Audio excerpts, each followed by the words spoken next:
Muslims try all the time to show by all kinds of evidence that Islam is a valid idea. Since when?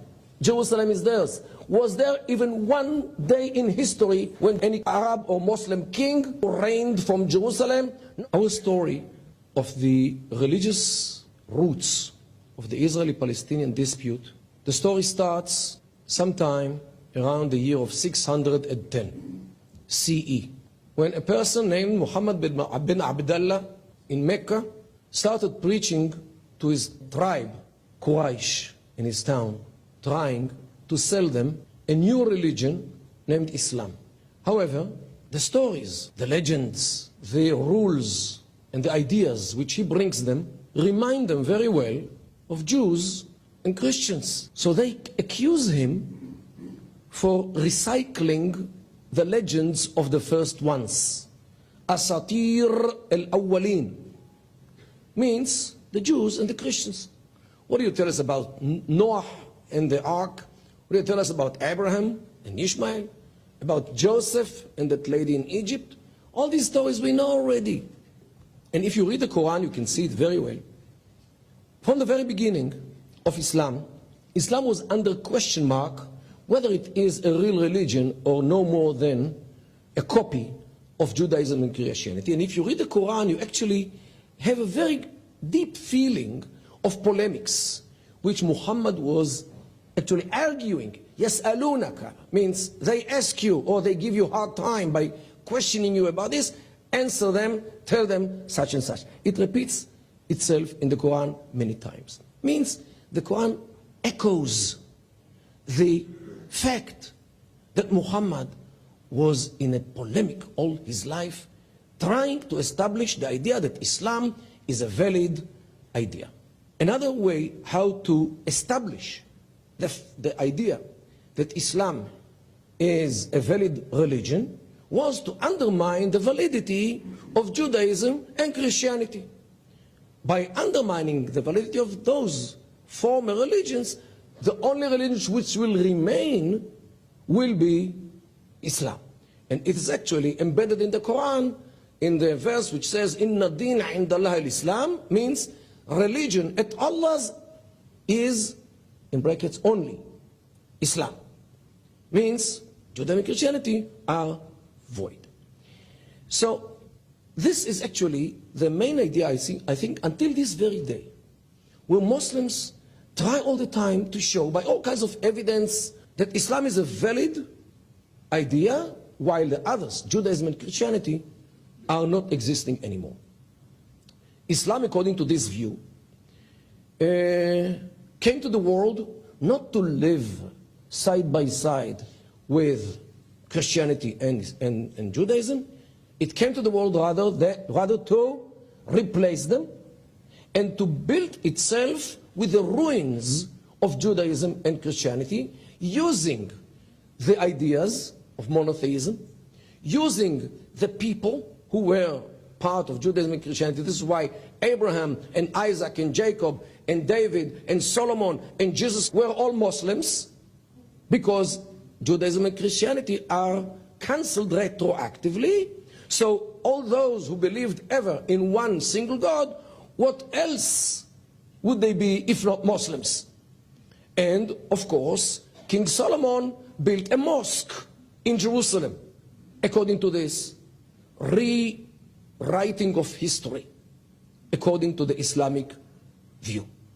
So this is the mindset which accompanies Islam since the beginning of more or less 610 CE until this very day.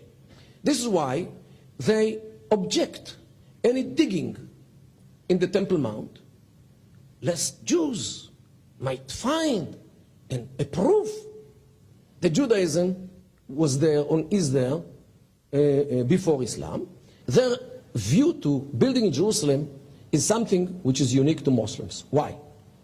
In their view, since Judaism lost its validity, Jews lost everything which they might have had in history, especially the land of Israel.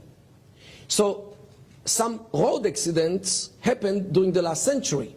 First of all, Jews started to come to their homeland after they were sent to exile by the Romans almost 2,000 years ago. This is the first road accident. The second accident happened in 1948 when the state was established. The third road accident happened in 1967 when Israel and the Jews took Jerusalem, including the Temple Mount. What will be the next step? They will rebuild their temple. And thus, Judaism will come back to life as it was 2,000 years ago. What will be with Islam? Because if Islam came to the world to replace them, to replace the Jews, they cannot fathom the fact that Judaism comes back to life in such a form of holding to the Jewish capital. And this is the source of what happens today about Jews. It's not about territory. It's not about national rights. It's not about legal rights. It's about religion. Because anything which Jews are doing in Eretz Israel, in the land of Israel in general, and in Jerusalem in particular, poses a danger on the mere being of Islam as a religion, or the valid religion, which came to the world, according to their mindset, to replace Judaism and Christianity. This is why those Palestinians, when they go around in demonstrations, they carry these clothes around their necks, which state that Al-Quds Lana, Jerusalem is ours. Since when?